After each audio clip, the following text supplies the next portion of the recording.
Bismillahirrahmanirrahim. Assalamualaikum warahmatullahi wabarakatuh. Teman-teman para guru di seluruh penjuru tanah air, khususnya teman-teman rekan-rekan guru di DKI Jakarta.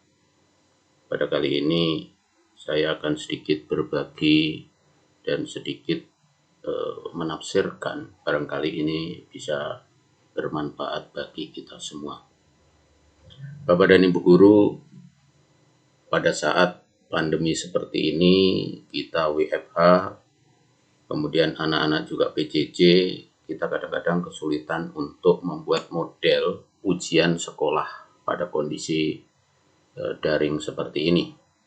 Ini salah satu alternatif saya mencoba untuk membuat kemudian langkah-langkah dan seterusnya yang berkaitan dengan ujian sekolah model penugasan, karena ini sesuai dengan regulasi yang dikeluarkan oleh kementerian. Baiklah teman-teman, rekan-rekan, Bapak Ibu guru, ini sekelumit saja, semoga bermanfaat. Saya beri judul tentang langkah-langkah membuat soal ujian sekolah model penugasan di masa pandemi COVID-19. Yang pertama, pahami regulasi yang kebetulan sudah muncul regulasinya.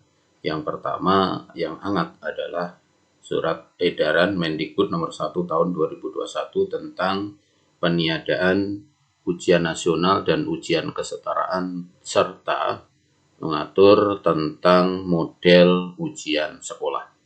Kemudian ditindaklanjuti atau diteruskan dengan Surat Keputusan Kepala Dinas Pendidikan Provinsi DKI Jakarta nomor 131 yang mengenai tentang juknis penyelenggaraan ujian sekolah. Yang di dalamnya di sana ada 4 model. Yang pertama portofolio, kemudian penugasan, kemudian tes daring, ya. Kemudian yang berikutnya adalah model sekolah sendiri. Nah, setelah Bapak Ibu memahami tentang regulasi tersebut, selanjutnya masih ada pertimbangan untuk menentukan mana yang akan kita buat sebagai model penugasan. Maka Bapak Ibu analisis KIKD sesuai dengan Permendikbud nomor 37 tahun 2018. Kemudian ini khusus untuk KIKD masa pandemi yang anggap ini merupakan materi esensial, yaitu SK Balitbang nomor 018 tahun 2020. Ini mengenai KIKD di masa pandemi. Maka dari itu Bapak Ibu setelah itu memilih, setelah itu ditetapkan, Bapak Ibu selanjutnya adalah mempertimbangkan untuk model soal yang nanti akan Bapak Ibu buat, usahakan mencakup KI1, KI2, KI3, dan KI4 yang notabene adalah ini merupakan sikap spiritual, sikap sosial, pengetahuan, dan keterampilan. Nah, bila memerlukan alat dan atau bahan, usahakan yang ada di sekitar peserta didik. Nah, ini misalnya untuk praktek-praktek, misalnya untuk agama, misalnya untuk PJOK, dan seterusnya, usahakan yang ada di sekeliling, di sekitar, di rumah peserta didik. Yang ada misalnya ya ada panci, ada codet, ada wajan, ada mungkin bola plastik, atau mungkin yang lain. Usahakan yang ada di sekitar itu menjadi acuan atau pertimbangan nanti membuat model bentuk soalnya atau soal apa yang akan dibuat. Kemudian bentuk soal upayakan yang memperkecil peluang peserta didik untuk bertindak curang atau nyontek atau mungkin browsing atau mungkin yang lain, ya. Ini sangat rentan karena ya kita kan tidak bisa mengawasi full gitu. Nah, terus oleh karena itu ya biasanya yang berbasis individu melekat kepada peserta didik, karena peserta didik itu unik, ya. Satu dengan yang lain, rumahnya, dianya, dan seterusnya. Oleh karena itu menjadi pertimbangan menentukan dan membuat soalnya. Kemudian ada petunjuk mengerjakan yang jelas dan dapat dilaksanakan. Itu kira-kira regulasi-regulasi atau pertimbangan-pertimbangan yang dapat kita jadikan sebagai acuan. Nah, paling tidak perangkat soal ujian sekolah itu antara lain kisi-kisi, soal, lengkap dengan petunjuk dan pedoman penilaian atau pedoman penskoran, kemudian ada telaah soal. Nah, sebagai gambaran, berikut adalah, ini contoh kisi-kisi bahasa Indonesia yang kita buat untuk ujian sekolah.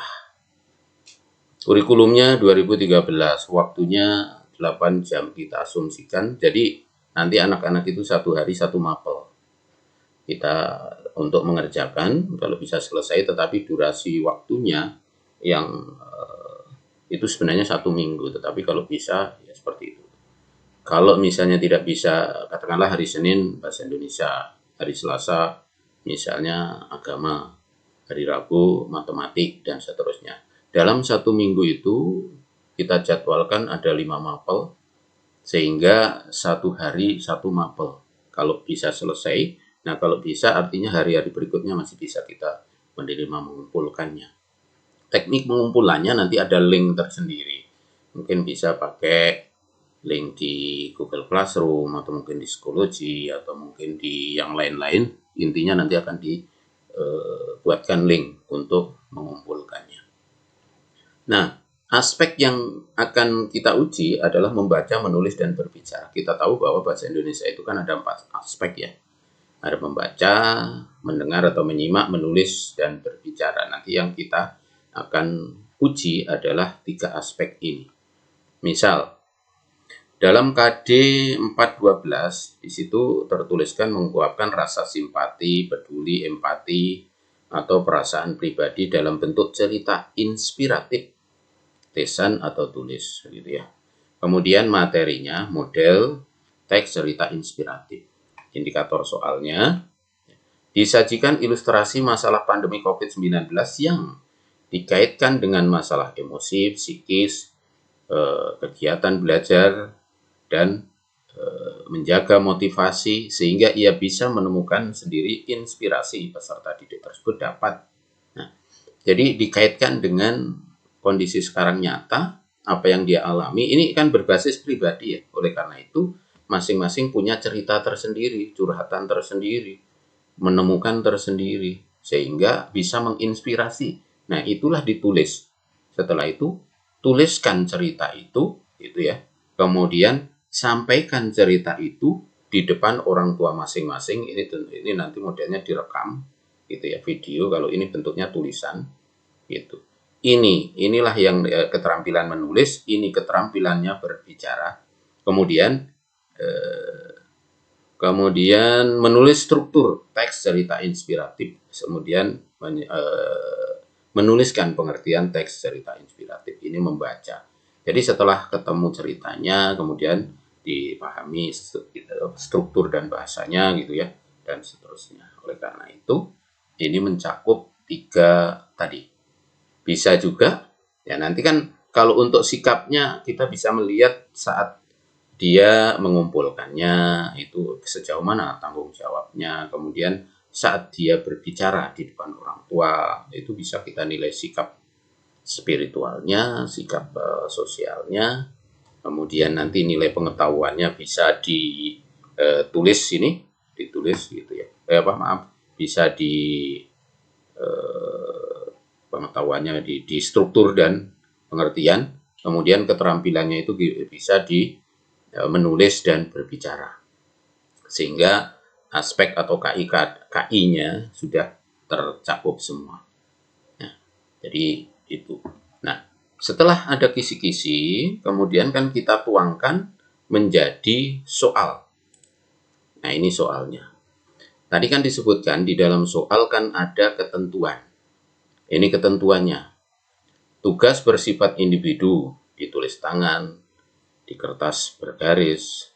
Sehari selesai, gunakan tulisan terbaikmu yang bisa terbaca. Karena anak-anak tahu sendirilah tulisannya kayak pencaksilat lah, ada yang macam-macam gitu. Usahakan tidak diketik, karena kalau diketik itu kita tidak bisa melihat. Ya. Kemudian hasil kerja nomor 1 sampai 3 tadi ya, ditulis tangan yang rapi, terbaca. Ini nomor 2-nya tadi berbicara ya, berarti nanti kita ubah. Lawan di Google Drive dengan link ya gitu. Masing-masing anak punya pengalaman yang berbeda karena manusia secara individu unik. Sehingga apabila ada pekerjaan atau cerita atau teks cerita yang sama dianggap nyontek, dinyatakan batal dan harus mengulang. Tidak menutup kemungkinan ini anak-anak itu contek-contekan untuk pertukaran pekerjaan. Oleh karena itu kita batasi dengan berbasis individu. Ya, berbasis individu, dia sendiri, punyanya sendiri tadi kan. Makanya cerita inspiratifnya juga berbeda-beda. Kalau sama berarti jelas nyontek. Kemudian dipublikasi atau disampaikan kepada bapak ibu orang tuanya masing-masing.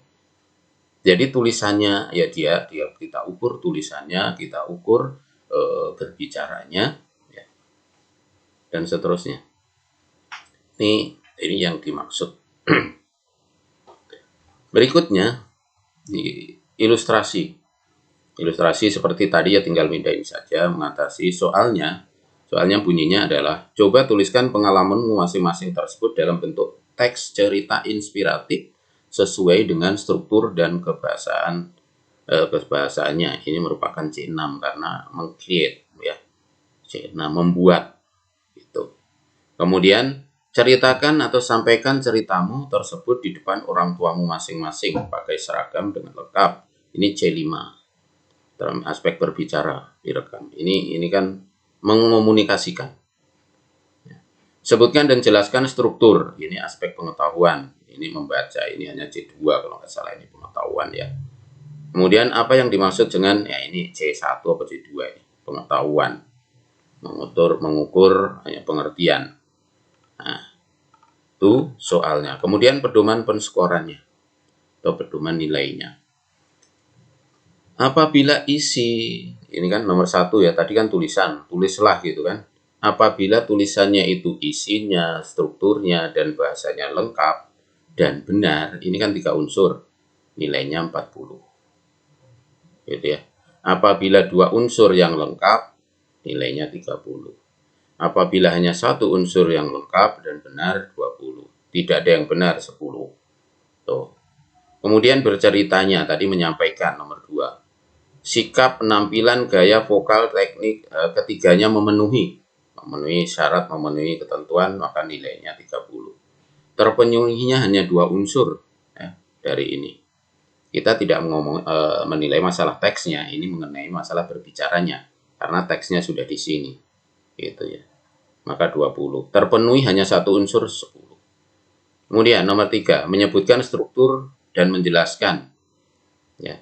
Kemudian menyebutkan strukturnya saja. Makanya yang ditanyakan struktur ya. Maka yang ditanya struktur menyebutkan struktur dan menjelaskannya strukturnya itu, maka nilainya 20. Kalau hanya menyebutkan strukturnya saja maka 10. Kemudian apabila nomor 4 dia dapat menjelaskan atau menulis pengertian tentang teks cerita inspiratif 10, sehingga totalnya 100. Ya. Ini pedoman, perskoran, dan seterusnya. Terus yang berikutnya adalah tentang telaah.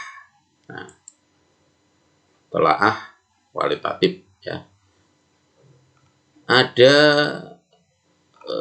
intinya di dalam soal itu kan ada 3 bagian. Yang pertama materi, konstruksi, dan bahasa. Untuk soal uraian, yang pertama soal sesuai indikator, checklist. Ini kan ada nomor soal ya, 1, 2, 3, 4. Hanya 4 nomor. Kemudian yang berikutnya soal tidak bersifat sara. Soal tidak bersifat sara, propaganda, pornografi, muatan politis, dan kekerasan. Tadi kan enggak. 1, 2, 3. Checklistnya di sini. Kemudian ruang lingkup jawaban harus jelas. Ruang lingkup jawaban jelas. Iya. Sehingga yang ditanya itu langsung bisa, oh ini jawabannya gitu. Tidak ngambang, tidak bias, tidak bingung kita memahami apa sih yang ditanyakan sebenarnya. Konstruksi, soal yang digunakan menggunakan kata tanya atau perintah ya. Sebutkan, jelaskan, gitu kan, ceritakan. tuliskan itu atau perintahkan. Ada pedoman pensyukuran, ya tadi kan. Gambar, grafik, tabel, diagram, tidak terdapat gambar, nggak ada. Ya, makanya di checklist di sini. Kemudian bahasa. Bahasa sesuai dengan kaidah bahasa, untuk bahasa daerah tidak. Nah, ini ya. Terus soal tidak menggunakan bahasa yang berlaku setempat. Ya, misalnya bahasa Betawi, misalnya bahasa Sunda, atau mungkin bahasa yang lain, kita menggunakan bahasa Indonesia. Soal menggunakan bahasa yang komunikatif, artinya gampang atau mudah dipahami. Soal tidak menggunakan kata ungkapan dengan penafsiran ganda, ya tadi kan tidak ada. Ini antara lain, teman-teman, rekan-rekan guru, ini salah satu model soal lengkap dengan kisi-kisi, lengkap dengan telaahnya, lengkap dengan pedoman penskoran tentang soal ujian sekolah mata pelajaran bahasa Indonesia. Demikian teman-teman, rekan-rekan, terima kasih. Mudah-mudahan bermanfaat. Billahi taufiq wal hidayah. Wassalamualaikum warahmatullahi wabarakatuh.